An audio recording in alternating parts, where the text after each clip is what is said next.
Good morning, everyone. Ever hear of Hanlon's razor? It's maybe a cousin to Occam's razor, an extension of it. Basically, it says, don't ascribe to malice what is better ascribed to stupidity. And I would add ignorance. Stupidity and ignorance being two different things. But welcome to this CSJ podcast, Musings of an INFJ. I'm your host, Jay. And I'm going to be talking a little bit about that. I'm a bit of a child of the 80s, I'll admit. I grew up in the 80s. I love music, 80s music to this day. One particular tune I think is appropriate for our discussion today. Mike and the Mechanics. 1988, I think, was the year, and the title of the song, "The Living Years," and very thoughtful song, and it applies, I think, as much to us today as it did then. The first line: "Every generation blames the one before," and it's true, isn't it? Both at a micro level and a macro level. Micro meaning children and their parents, children blaming their parents for their own situation, but also at a macro level, a society. If you think of relationships between, say, baby boomers and millennials and generations in between.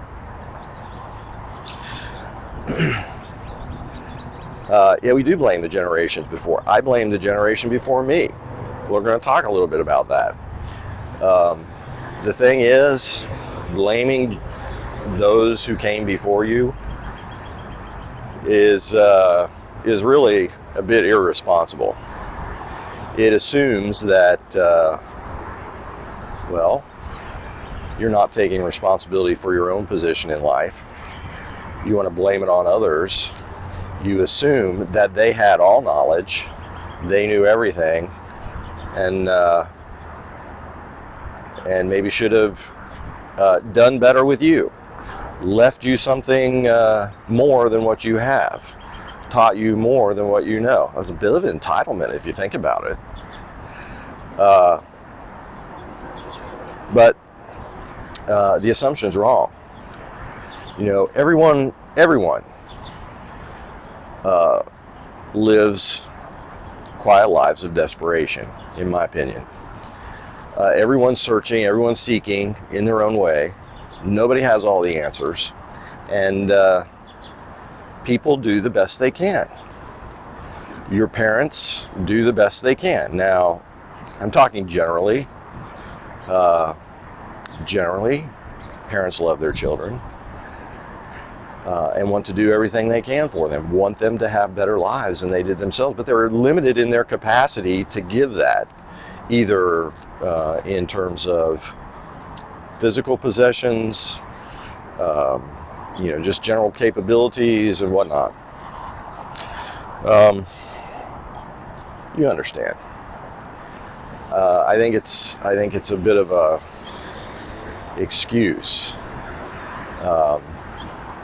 to blame so much on your parents. And I mean, so we go to your parents. Who do they have to blame for their condition? Well, their parents, and then their parents. And how far back does it have to go until we find the true culprit for our situation that we are so unhappy with? I don't know, maybe I'm belaboring the point, but it is the way so many people behave or react. I'm thinking of Prince Harry and the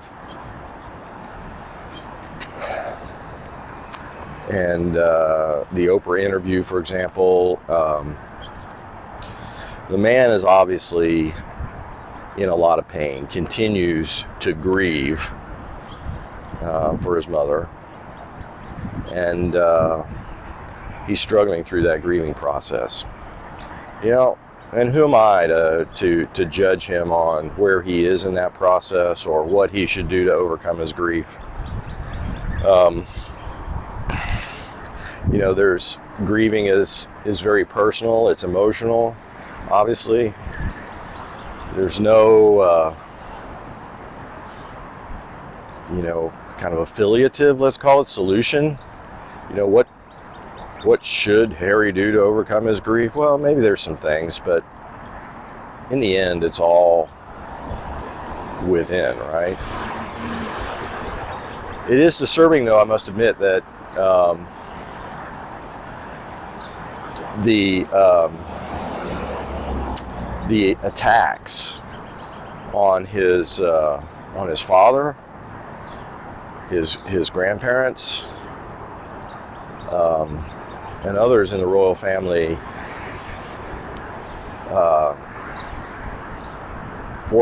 he obviously holds them to blame. But what should they have done differently? I mean, they're bound themselves. I mean, how far back do we go? Do we go back to Henry VIII and him,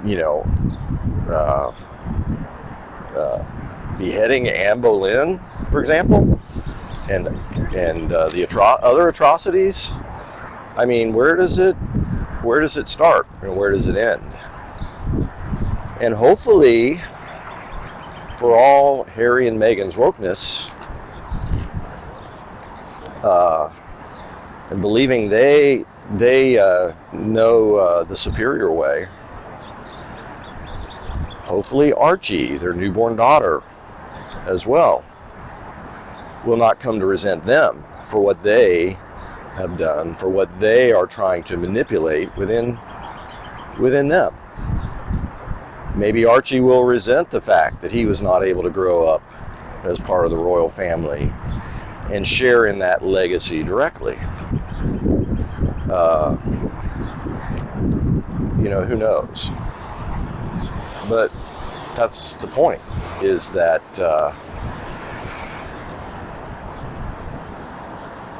that's family. That's our interaction. It's not always happiness. There's a lot of pain. Pain is part of life. So I want to shift gears a little bit, kind of shifting all around here a little, but again, trying to make a point, trying to illustrate some thoughts, ideas. So thinking now to Star Trek. Star Trek V, The Final Frontier. Also a movie of the late 80s, if I remember right. Not one of the best Star Trek movies, a lot of people would say, and quite true. It was directed by William Shatner. Was his effort at directing.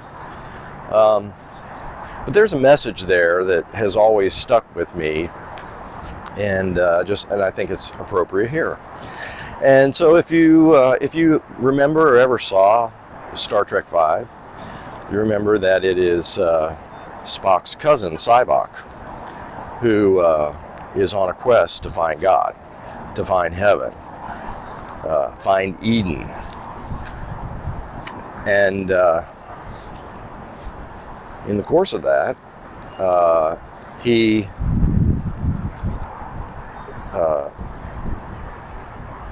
forgoes all control of his personal emotions, very much unlike Spock and very much unlike Vulcan culture, where emotions are to be controlled, minimized, eliminated even if possible. And Sybok goes the other direction. He embraces emotion. And one of the things he does is to gain followers and to join him on this quest. And he uses a Vulcan mind meld, essentially, to remove the pain from people around him. And in removing this pain, they find joy. And in that joy, they turn to him. They see him, essentially, as a prophet, maybe even God to some degree, but certainly as a prophet. and join him in his quest, so much so that they take over the enterprise. Dr. McCoy finds himself in the same position. Sybok relieves him of a particular pain, and that pain was that Dr. McCoy essentially caused his father's death. He removed life support from his father, and he's carried that pain with him his entire life, and we never knew that before. And so then Dr. McCoy proceeds to try to talk to Captain Kirk and tell him the joy that he's found. And Captain Kirk responds and says,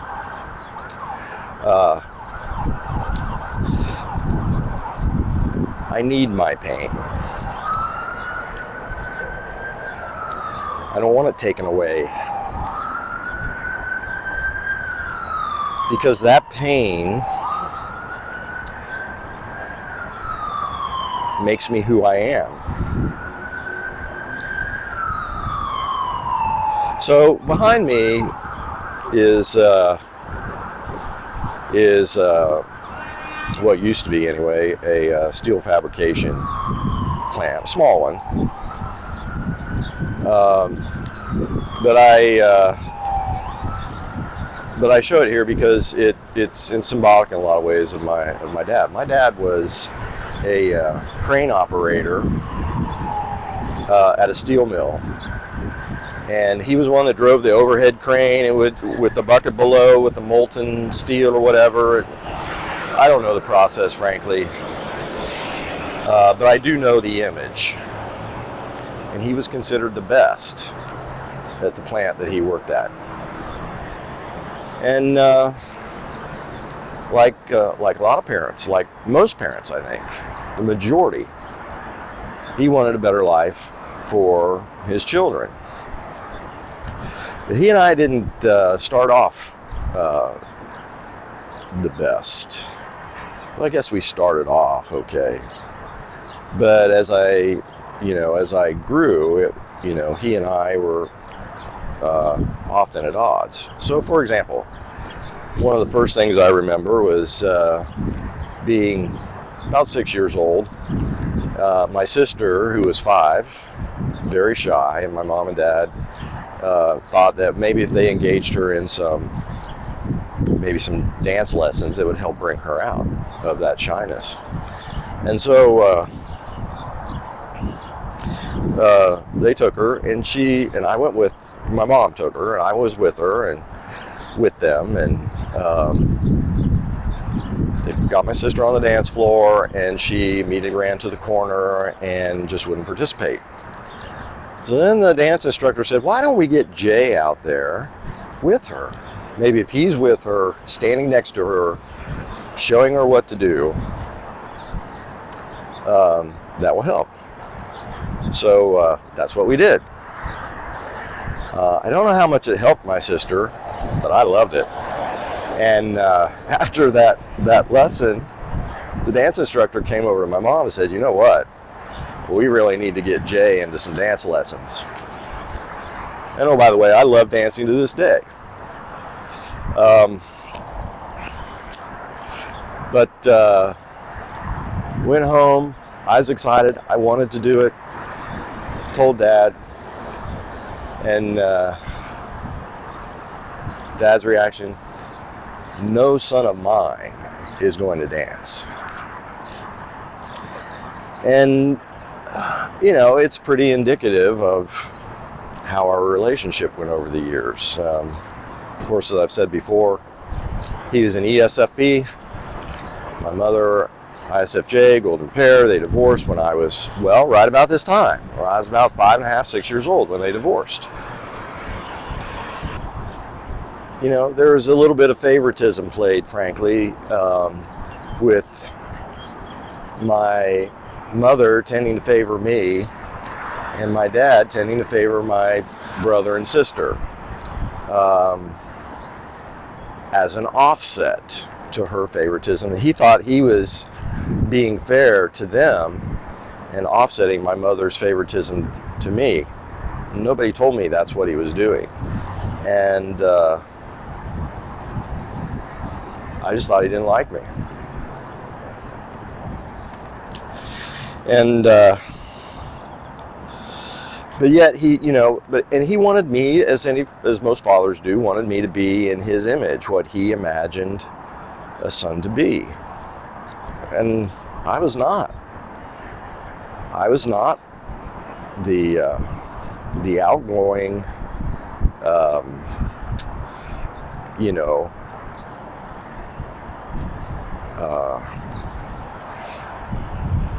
male that he wanted me to be. But then I think back, and he and I had some very good experiences together. So, for example, he used to take me with him to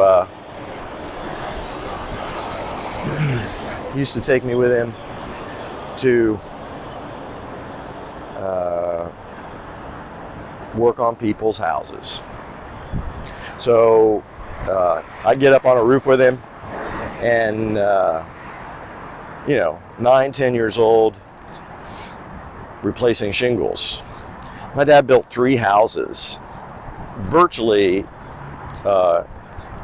entirely by himself, and he would have me help him, at least with the 3rd house. I was too young for the first 2, but with the 3rd house, putting up drywall, insulating, again, putting on the roof, those kinds of things. And I've carried those skills with me to this day. And those were very important bonding moments. And then there was also the time where he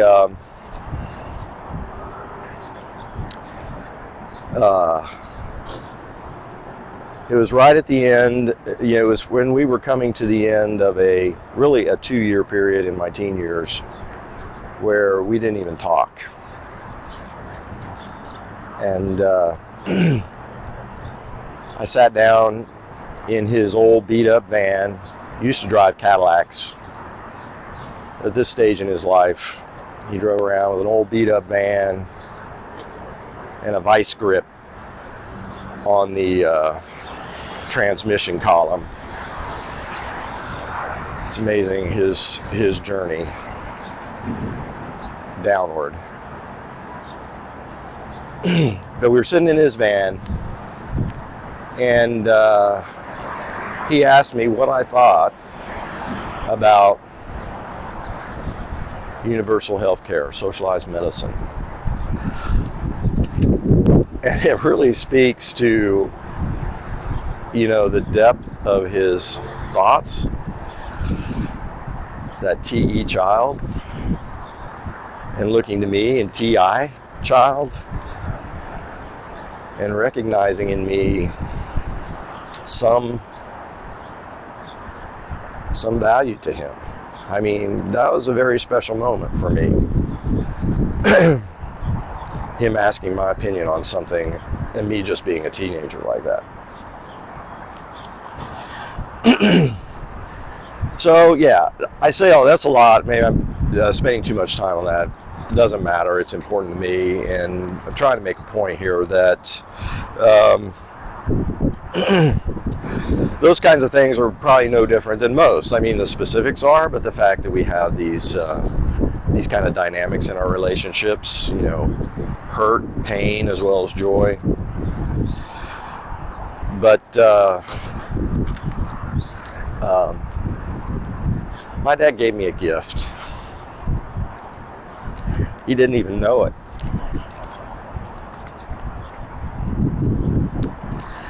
But at the age of, how old was I? 17. Barely turned 17. My mom, brother, and sister and I moved to Florida. And I was there a week, didn't like it. And I moved back to Ohio by myself. I'd just begun senior year in high school. I went and asked a friend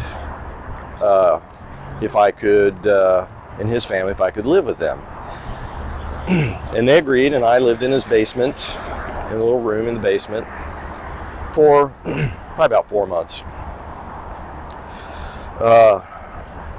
But it was not sustainable. It wasn't good. It wasn't working out. I'd known his family for years, but there were too many differences, and I was just too independent. And so had a confrontation with his father one night late, who was drunk at the time, and middle of the night I got up, left. This was middle of winter, snowing outside. I got up, packed everything I had in my car, and left. And lived out of my car. That first day or two of living out of my car, yeah, not ideal. I went and asked my dad if I could come move in with him. And he told me no. Of course, he was hurt, I think, that I didn't ask him first, that I chose to live with my friend and his family before I wanted to live with my own dad. So yeah, what's that say about me? Or what's it say about our relationship? But when Dad told me no, he gave me a gift. I continued to live in my car for a short while. I already had a job. I was going to school, high school. I found an apartment, got my own apartment, set up my own utilities, started taking care of myself, and off to the races.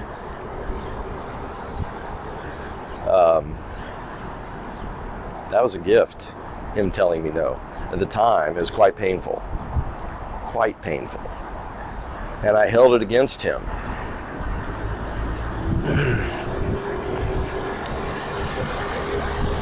But over time, I began thinking about him. His father died when he was 8 years old, died in a coal mine cave-in.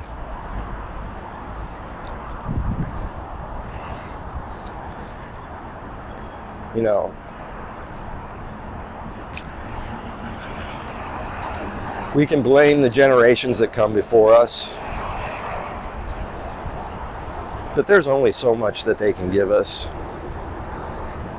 And it's really not fair, in my opinion, to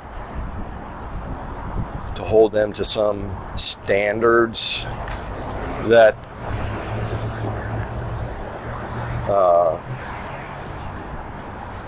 are just unrealistic, make no sense,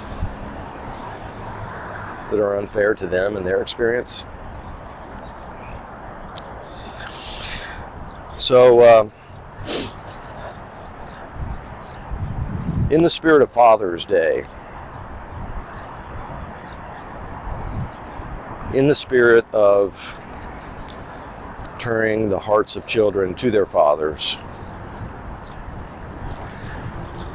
think about forgiveness, forgiving your fathers, forgiving your parents, accepting the fact that pain makes you stronger, makes you a better person. It's the crucible, the heat, the pressure that's required to make steel. Better yet, make diamonds. Don't try to avoid it. Sure, we got to come to terms with it. It takes time, like Prince Harry. But